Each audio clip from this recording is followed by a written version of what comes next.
Yohanan, chapitre 19, Bible de Yehoshua Hamashia. Le roi couronné d'épines. Alors Pilate prit donc Yehoshua et le châtia avec un fouet. Et les soldats tressèrent une couronne d'épines qu'ils posèrent sur sa tête et le vêtirent d'un vêtement de pourpre. Et ils disaient : « Roi des Juifs, nous te saluons !»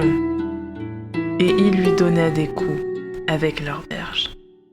Alors Pilate sortit de nouveau dehors et leur dit : « Voici, je vous l'emmène dehors, afin que vous sachiez que je ne trouve aucun crime en lui. » Yehoshua donc sortit, portant la couronne d'épines et le vêtement de pourpre.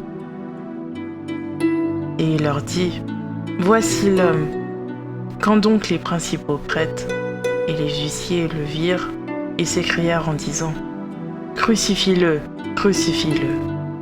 Pilate leur dit : « Prenez-le vous-même et crucifiez-le, car je ne trouve pas de crime en lui. » Les Juifs lui répondirent : « Nous avons une Torah, et selon notre Torah, il doit mourir, car il s'est fait fils d'Élohim. » Quand donc Pilate entendit cette parole, il fut de plus en plus effrayé. Et il rentra dans le prétoire et dit à Yehoshua : « D'où es-tu » Mais Yehoshua ne lui donna pas de réponse. Alors Pilate lui dit : « Est-ce à moi que tu ne parles pas ? Ne sais-tu pas que j'ai autorité pour te crucifier et que j'ai autorité pour te relâcher ?» Yehoshua répondit : « Tu n'aurais aucune autorité sur moi si elle ne t'avait été donnée d'en haut. C'est pourquoi celui qui me livre entre tes mains a un plus grand péché. » Dès ce moment, Pilate cherchait à le relâcher. Mais les Juifs criaient en disant : « Si tu le relâches, tu n'es pas ami de César. Quiconque se fait roi s'oppose à César. » Pilate donc, ayant entendu ces paroles, emmena Yehoshua dehors et siégea au tribunal à l'endroit appelé le pavé, et en hébreu, Gabata. Or, c'était la préparation de la Pâque. Il était environ la 6e heure. Et il dit aux Juifs : « Voici votre roi. » Mais ils criaient : « Ôte, ôte, crucifie-le !» Pilate leur dit : « Crucifierai-je votre roi ?» Les principaux prêtres répondirent : « Nous n'avons pas d'autre roi excepté César. » Yehoshua crucifié. Alors il leur livra à cet instant pour être crucifié. Et ils prirent Yehoshua et l'emmenèrent. Et Yehoshua, portant sa croix, arriva au lieu appelé le crâne, qui se dit en hébreu Golgotha, où ils le crucifièrent, et 2 autres avec lui, un de chaque côté, et Yehoshua au milieu. Et Pilate fit aussi une inscription qu'il mit sur la croix. Il était écrit : Yehoshua le Nazaréen, le roi des Juifs. Beaucoup de Juifs lurent donc cette inscription, parce que le lieu où Yehoshua était crucifié était près de la ville. Et elle était écrite en hébreu, en grec et en latin. Les principaux prêtres des Juifs dirent donc à Pilate : « N'écris pas le roi des Juifs, mais que celui-ci a dit : Je suis le roi des Juifs. » Pilate répondit : « Ce que j'ai écrit, je l'ai écrit. » Alors les soldats, après avoir crucifié Yehoshua, prirent ses vêtements et les en firent 4 parts, une part pour chaque soldat, et la tunique. Or la tunique était sans couture, d'un seul tissu, depuis le haut jusqu'en bas. Alors ils se dirent entre eux : « Ne la déchirons pas, mais jetons-la au sort, à qui elle sera, afin que l'écriture fût accomplie. » ils se sont partagés mes vêtements, et ils ont jeté le sort sur mon habit. Alors les soldats firent en effet ces choses. Or, près de la croix de Yahushua se tenait sa mère, la sœur de sa mère, Myriam, la femme de Clépos, Magdeleine.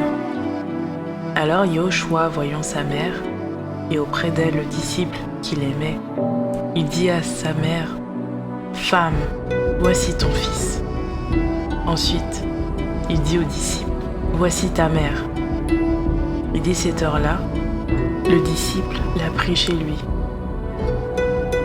Après cela, Yahushua, sachant que toute chose était déjà accomplie, il dit, afin que l'écriture fût accomplie, j'ai soif.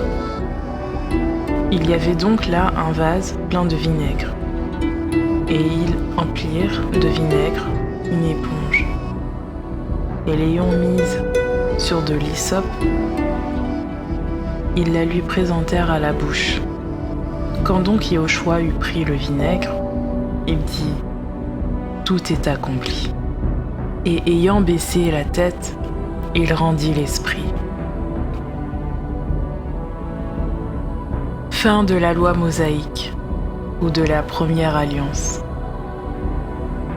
Alors les Juifs, afin que le corps ne reste pas sur la croix durant le Shabbat, parce que c'était la préparation, car ce Shabbat-là était un grand jour, demandèrent à Pilate qu'on leur brise les jambes et qu'on les enlève.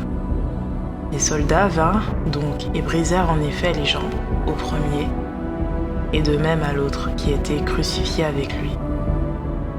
Mais s'étant approchés de Yahushua et voyant qu'il était déjà mort, ils ne lui brisèrent pas les jambes. Mais un des soldats lui perça le côté avec une lance. Et immédiatement, il sortit du sang et de l'eau. Et celui qui l'a vu en a rendu témoignage, et son témoignage est véritable. Et lui, il sait qu'il dit vrai, afin que vous croyiez. Car ces choses sont arrivées afin que l'écriture fût accomplie. Aucun de ces os ne sera brisé. Et encore une autre écriture qui dit « Ils verront celui qu'ils ont percé ». Yosef d'Arimathée demande le corps de Yahushua. Or, après ces choses, Yosef d'Arimathée, qui était disciple de Yahushua, mais en secret parce qu'il craignait les Juifs, demanda à Pilate la permission d'enlever le corps de Yahushua. Et Pilate le permit. Alors il vint et prit le corps de Yahushua. Mais Nicodémos, qui auparavant était allé de nuit vers Yahushua, vint aussi, apportant un mélange de myrrhe et d'aéolé d'environ 100 livres. Ils prirent donc le corps de Yahushua et l'enveloppèrent de petites étoffes de lin, avec des aromates, comme les Juifs ont coutume d'ensevelir. Or, il y avait un jardin dans le lieu où il avait été crucifié, et dans le jardin, un sépulcre neuf où personne n'avait encore été mis. Ce fut donc là qu'ils déposèrent Yahushua, à cause de la préparation des Juifs, parce que le sépulcre était proche.